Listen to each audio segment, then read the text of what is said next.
কি অসাধারণ ম্যাচ ছিল এটা। এক্সপেক্টেড ছিল ভালো একটা ম্যাচ দেখব, কিন্তু এটা একটু অন্য লেভেলের ম্যাচ ছিল।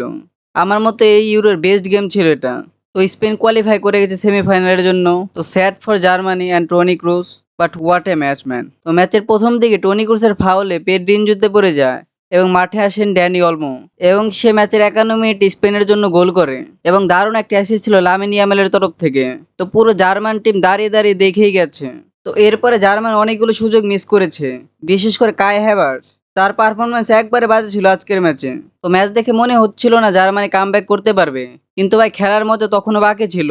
তো 89 মিনিটে জার্মানির লেফট হ্যান্ড সাইড থেকে একটা ক্রস আসে, এবং সেটা জশোয়া কিমিকের মাথায় লেগে ফ্লোরিয়ান উইটসের কাছে আসে, এবং সে সেটা ডান পায়ের শটে গোলে কনভার্ট করে, এবং 89 মিনিটে জার্মানি সমতায় ফেরে।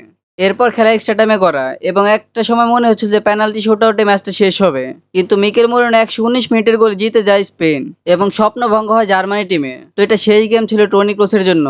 হয়তো বা অন্য কিছু হতে পারতো পেনাল্টি শুট আউটে গেলে ম্যাচটা, কিন্তু স্পেন পেনাল্টি শুট আউটের আগে ম্যাচটা জিতে নিয়েছে।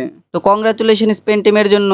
কিন্তু স্পেনের জন্য চিন্তার জায়গা হচ্ছে যে পরিমাণ কার্ড দেখিয়েছে রেফারি ম্যাচের মধ্যে। তো সেমিফাইনালে তাদের একাদশ কেমন হতে যাচ্ছে এটাই তাদের চিন্তার বিষয় হতে পারে। তো পর্তুগাল ভার্সেস ফ্রান্সের ম্যাচ হচ্ছে যখন আমি ভিডিওটি বানাচ্ছি। তো সবাই ভালো থাকবেন, নিজের খেয়াল রাখবেন এবং স্পোর্টসের সাথে থাকবেন।